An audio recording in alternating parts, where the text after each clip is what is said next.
Olá, tudo bem? Meu nome é Bruna, seja bem-vindo. E hoje, que é o dia da semana, no qual eu falo do que é importante para mim, ao longo da semana eu falo do que eu acho importante para todo mundo pensar, né? Mas eu tiro um dia de semana para falar do que é importante para mim. Eu vou falar de dois autores pelos quais eu sou apaixonada e que tem muito em comum. A começar pelo nome, né? Eu estou me referindo a Michel de Montaigne e a Michael Oakeshott. São dois ensaístas. Michael Oakeshott é reconhecidamente um admirador de Montaigne e alguém muito afinado com sua filosofia. Também, não à toa, escolheu expressar-se por meio de ensaios, que é o gênero literário em filosofia cunhado por Montaigne no final do século XVI, né? Montaigne é considerado o pai do ensaio, por assim dizer, né? E o ensaio é um gênero muito difícil, porque qual é a característica desse tipo de registro literário, né? Montaigne foi um pensador e um brilhante escritor. Oakeshott, um pensador político importantíssimo no século XX e um grande escritor. Mas qual é a característica desse gênero? Chega-se a uma grande simplicidade, é um texto de enorme influência, no qual a exatidão das referências é menos importante do que a naturalidade com que as ideias são encadeadas, né? E é um estilo que convida o leitor a um passeio por um tema, né? Que vai sendo apresentado. Imaginem, sabe, não sei se vocês já tiveram aquele brinquedinho que é o caleidoscópio, quando vocês eram crianças, sabe? Vocês têm uma série de pedrinhas dentro, e aí cada vez que você gira, as mesmas pedrinhas que estão lá, elas geram um desenho. Vocês tinham esse brinquedo, e aí você vai girando assim e vai formando, e como é espelhado, né? Você tem ali acho que 6 espelhinhos, o desenho que se forma com as pedrinhas, ele é repercutido por todos os fragmentos do espelho, e aí se forma um desenho maior, né, assim, geometricamente perfeito. Então, o ensaio é como se a gente estivesse brincando com esse jogo, né, porque você pega um tema, né, Montaigne, por exemplo, ele vai falar da educação das crianças, ou da experiência, ou do ciúme, ou da imaginação. Ele pega esse tema e ele vai percorrendo esse tema de maneira aparentemente aleatória, mas muito bem amarrada. E aí a gente tem não só a sensação de estar passeando pelo tema, como a gente, ao final do ensaio, a gente tem a clara percepção de que a gente viu o mesmo tema sob diversas perspectivas, né? E associando experiência do mundo a elementos extraídos de uma vida intelectual rica, né? O Montaigne, ele foi educado em latim, ele foi, digamos, alfabetizado em latim, ele tinha uma familiaridade muito forte com todos os clássicos, ele escreveu em francês, mas todas as citações latinas, ele fazia ali muitas de memória, né? E ele acopla ao texto, e ao mesmo tempo, e ele tem uma frase que é muito conhecida, né, muito repetida, ao mesmo tempo, a característica do ensaio é que o valor que ele dá aos frutos e ao aprendizado que ele extrai de uma vida intelectual rica, ele atribui o mesmo valor ao aprendizado que ele extrai da experiência do mundo, ou seja, da leitura do livro do mundo, né? E é isso que está por trás de frases notórias como eu cito Aulo Gelio como eu cito um amigo meu. Aulo Gelio, um pensador, um historiador romano, e eu cito Aulo Gelio como eu cito um amigo meu. O amigo meu é a pessoa, ou seja, a pessoa, seu contemporâneo, com quem você tem uma interlocução, e com quem você vai discutir os problemas que estão ao seu redor, né? Com base numa experiência comum do mundo, que é associada a um contexto que vocês compartilham. Então, existe esse traço fundamental na escrita do Montaigne, que é atribuir um valor semelhante ao que está mais próximo e ao que está mais longe no sentido de aquilo que se eternizou, né? Todos os clássicos que nós cultivamos sistematicamente, constantemente ao longo dos séculos, as obras que ficam, porque elas preservam um aprendizado eterno e comum a todas as pessoas que desejem pensar e elevar a própria alma, né? Então, esse peso semelhante ao que a gente aprende no Livro do Mundo e ao que a gente aprende nesses exercícios espirituais constantes, em que consiste a vida intelectual, esse peso duplo é o que dá um misto de erudição, leveza e familiaridade que é próprio do gênero ensaio, né? Um outro elemento fundamental, e é esse elemento que distingue Montaigne, digamos, como criador do gênero, é a importância, a centralidade do autor para esse tipo de obra. É impossível um ensaísta apresentar uma obra, um tema e um percurso em torno de um tema semelhante ao outro, né? Não é um discurso que procura objetividade, um ensaio, e sim um discurso que procura fazer das referências que afetaram um indivíduo em especial, fazer dessa mescla, do efeito que essas referências tiveram sobre um indivíduo, transformar tudo isso numa reflexão, né? Numa reflexão que é sim ancorada numa personalidade específica. Então, eu tenho meu melhor amigo, eu lembro que na época que ele se encantou com Montaigne e foi ler os ensaios, ele dizia, ler Montaigne é como estar com um amigo, né? Por quê? Porque realmente quando você percorre os ensaios, você sente que você está sentado na sala do Montaigne enquanto ele te conta histórias, tá? Só que ao longo dessas histórias vem uma série de lições e vem uma consideração pontuada e múltipla em torno de um mesmo tema, tá certo? Então é uma característica e essa ideia de rigor lógico, de discurso geométrico, né, que os racionalistas do século XVII cultivariam, é completamente estranho ao autor como Montaigne, porque ele entende que a experiência do mundo ela é sempre distinta de um indivíduo para outro indivíduo, né? Montaigne é alguém que pratica o ceticismo, né? E o que é o ceticismo? Vem lá de Sexto Empírico, o autor da Antiguidade. O ceticismo é aquela atitude, é aquela disposição da pessoa que diz, bom, o que a gente tem em filosofia? A gente tem cosmologias distintas, mas ambas têm um rigor lógico impressionante, ambas defendem teses consistentes, ambas, de alguma maneira, me fazem sentir próximo da verdade, mas elas se contradizem. E como eu resolvo isso? Eu não resolvo, eu suspendo o meu juízo diante da incomensurabilidade de duas cosmologias, né? Então, essa atitude legada pela filosofia dos céticos, ela está presente no modo de pensar de Montaigne, que é um modo, digamos assim, saudável, né? Ele tem algumas frases que são exemplares a esse respeito, né?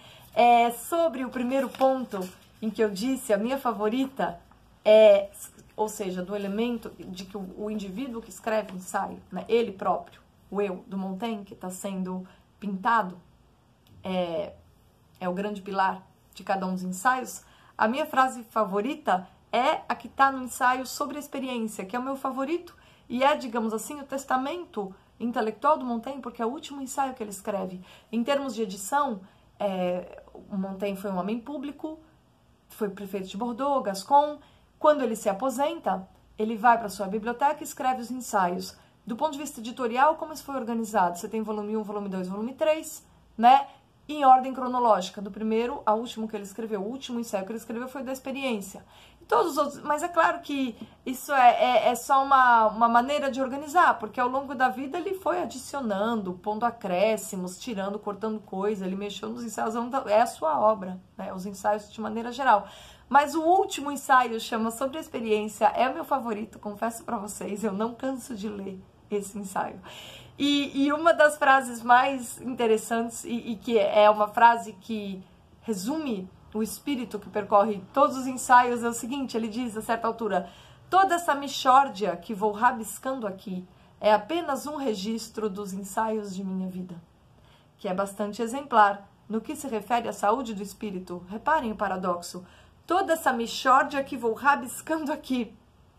E ele diz, minha vida é bastante exemplar no que se refere à saúde do espírito. Ou seja, o primeiro elemento da saúde espiritual é saber que o que a gente registra dela talvez não passe de uma mixórdia que a gente rabisque aqui e ali, né? Existe uma humildade legítima, uma humildade assim genuína, legítima, genuína ao longo de toda a obra de Montaigne. E essa humildade candente é o que eu reconheço nos ensaios do Michael Oakeshott, que é um filósofo absolutamente maravilhoso, sofisticado, requintado, profundo, que fala de temas dificílimos, que tem um conhecimento claro e evidente de todos os racionalistas do século XVII, do século XVIII, da virada de pensamento do século XIX, e com base numa digestão lenta, humilde e consistente de tudo isso, nos legou uma obra maravilhosa, né? E ele tem esse elemento de Montaigne, esse espírito, toda essa mixórdia que vou rabiscando aqui é apenas um registro dos ensaios de minha vida. Ensaios, como vocês sabem, significa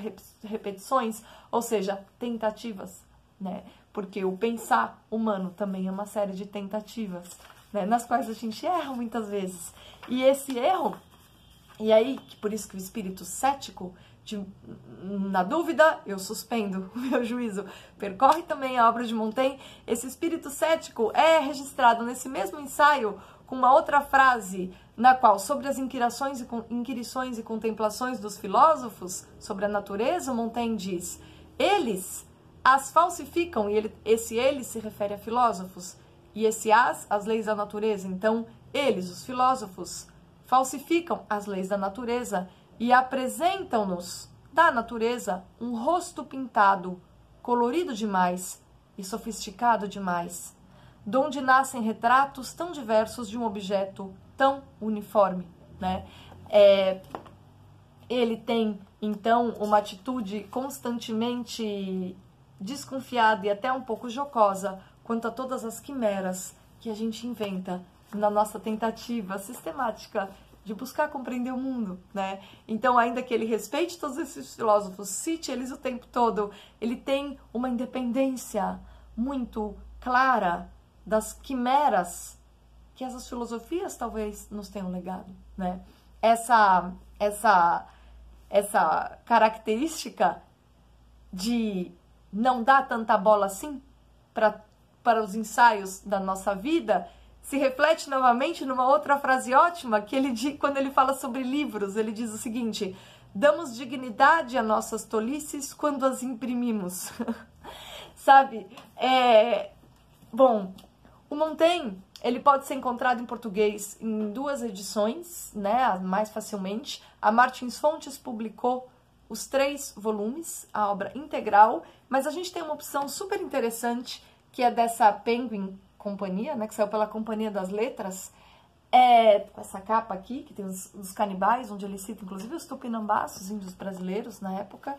Aqui eu tenho muitas notas. E aqui é uma seleção muito boa dos ensaios, realmente os ensaios, digamos assim, mais importantes, mais comentados, e aqueles que resumem e sintetizam o espírito da obra do Montaigne, estão aqui neste volume, tá? Lançado pela Companhia das Letras, com a tradução e notas da Rosa Freire da Guiar, certo? Bom, de Montaigne é isso que eu tinha a dizer. E por que que eu quero, no mesmo vídeo, falar de Montaigne e de Michael Oakeshott? Porque essas características, o que permitiu, ao meu ver, que o Montaigne criasse esse estilo literário, esse gênero literário que é o ensaio, é justamente a mescla, né, de peso semelhante a conhecimento e experiência do mundo e vida intelectual apurada, né? Ambas têm o mesmo peso. Eu cito o Aulo Gelio como eu cito um amigo meu. Esse elemento é fundamental, né? O ceticismo, né? O elemento, o exercício constante do ceticismo e essa humildade de dizer isso que eu faço aqui, eu tô aqui, essa mixórdia toda é um rabisco dos ensaios da minha vida. né? Esses três elementos estão muito presentes no Oakeshott.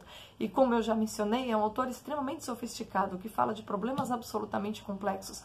Ele tem sido muito mencionado por aí, ele está muito conhecido e até em moda ultimamente, pelo ensaio que ele escreveu chamado Ser Conservador, né? Como agora a gente está num momento em que a direita procura definir sua identidade, procurar referência, organizar suas leituras, se identificar com alguns autores, esse ensaio Ser Conservador do Oakeshott, ele tem circulado por aí, felizmente, né? Fico muito feliz cada vez que eu vejo num grupo de WhatsApp esse ensaio circulando em PDF, porque é maravilhoso de fato. Mas o ensaio que me apaixonou, assim, com o qual o Oakeshott me conquistou para sempre, assim como Montaigne sempre vai ter minha admiração com o ensaio da experiência, né? E olha só que paradoxo engraçado. O Oakeshott é um admirador de Montaigne, mas também de Pascal. E Pascal é um crítico muito ferrenho de Montaigne. Um dia eu vou falar para vocês de Pascal, que é outro escritor pelo qual eu sou apaixonada, assim. Um profundo, maravilhoso, brilhante e sempre a ser lido e relido, tá bom? Mas o ensaio com o qual Oakeshott me conquistou é um chamado Racionalismo na Política, no qual ele define, ele desenha com muita maestria esse personagem racionalista na história da cultura, né? Começa ali no século XVII, você tem Bacon, Descartes, depois, mais tarde, a gente vai ter Leibniz, mas antes disso, Spinoza, Hobbes, todos esses racionalistas que, digamos assim, a exemplo do que Maquiavel fizera em política anteriormente, né? Eles procuram, por meio da razão, criar métodos para resolver problemas, para estabelecer soluções, né? E há também uma base, digamos assim, para que futuramente, e em termos mais vulgares, né, e em termos ideológicos, se crie uma série de quimeras sobre como seria a melhor maneira, a maneira ideal de se viver em sociedade, né? Bom, do Oakeshott em português, a gente tem 3 obras fundamentais, tá bom? A gente tem um volume muito bonito, publicado pela editora Aina, lá de Belo Horizonte, que reúne 3 ensaios que dão um bom panorama do pensamento desse autor. Racionalismo na Política, As Massas em uma Democracia Representativa. E aí, ler Racionalismo na Política é uma experiência maravilhosa, porque a gente passeia pelo mundo moderno.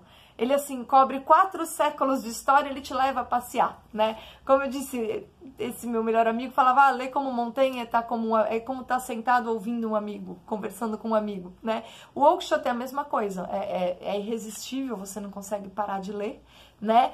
E se você conhece tudo o que os ensaios dele pressupõem, é um prazer incrível, ainda que você não conheça, você vai aprender muitas coisas e você tem a sensação de estar sendo apresentado a um tema brincando com aquele caleidoscópio, né? Você tem aquelas pedrinhas e essas pedrinhas são os temas e elas vão virando em várias cores. Então ele realmente apresenta um fenômeno, um fato, um personagem, um registro, um elemento da história com a multiplicidade que caracteriza a experiência, fazendo nisso um exercício de humildade absolutamente admirável, com o qual a gente tem muito a aprender, tá bom? E aí, nesse volume, a gente tem Racionalismo na Política, As Massas em uma Democracia Representativa, e aí ele analisa esse outro personagem, cada indivíduo que faz parte da massa. O que são as massas? Por que elas surgem?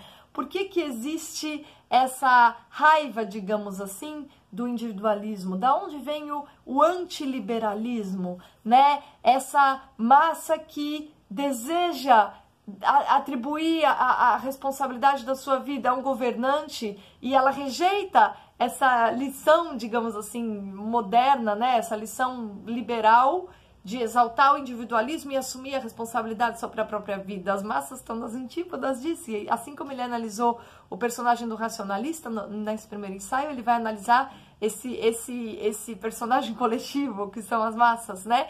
E aí a gente tem também nessa edição um ensaio já clássico do Oakeshott, chamado Ser Conservador, que tem sido apresentado como, digamos assim, uma alternativa para se definir conservadorismo que não leva em conta o prisma da religião, né?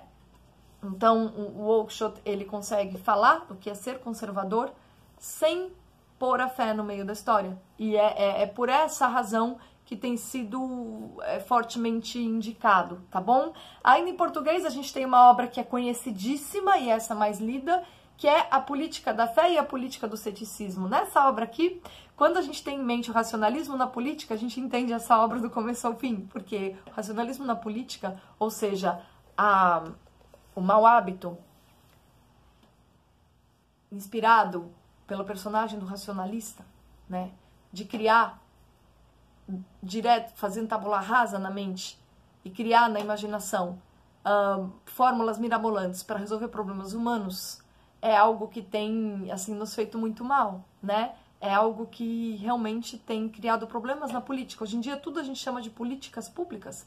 E quando a gente vai analisar mais profundamente, alguns problemas humanos, será que eles podem ser reduzidos a essa etiqueta chamada políticas públicas? O que são políticas públicas?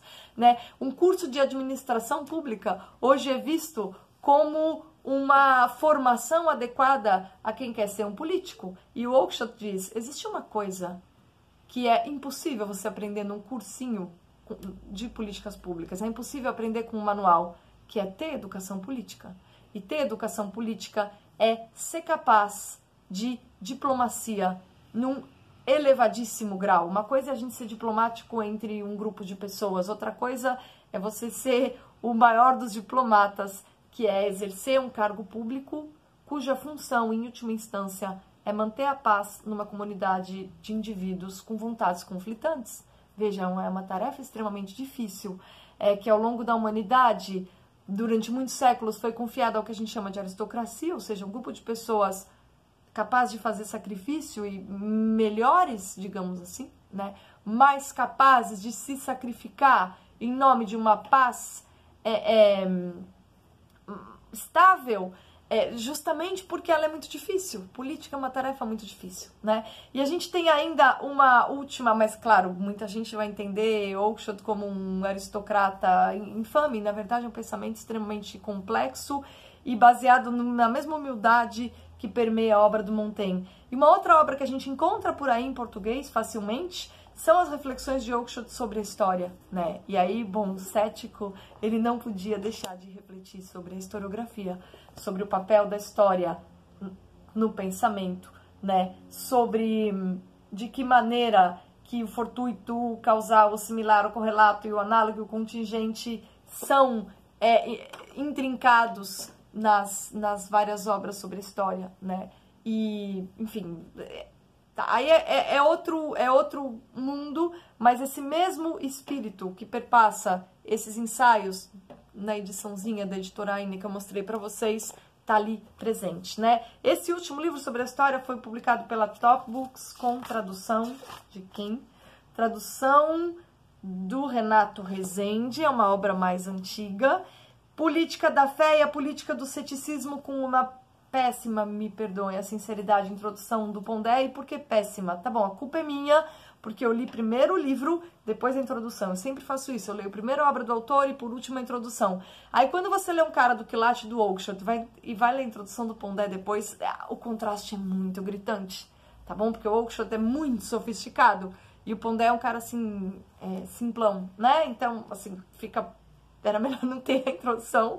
Ela coitado do Pondé, ele fica por baixo na comparação, né? Mas acho que ele não se importa com o que eu tô dizendo, ele sabe que é verdade. E ela foi publicada pela Realizações, é super fácil de achar, né? E é a obra, digamos assim, mais importante, certo? Bom, com todas elas você vai ter apenas alegria, prazer, uma aula de requinte esse baseado na humildade intelectual, no exercício do ceticismo e numa aliança muito, muito frutífera entre a experiência que nos forma e a vida intelectual que nos ensina, né? Quando a gente é capaz de associar as duas coisas, a gente é capaz de pensar livremente. E quando a gente é capaz de expor literariamente um pensamento livre, a gente entende o que é escrever um ensaio, tá bom? Se você quiser homenagear o gênero, conhecer o gênero, por meio de dois autores que são brilhantes ao pô-lo em prática, conheça Michel de Montaigne, leia Michael Oakeshott. Obrigada pela companhia, até a próxima.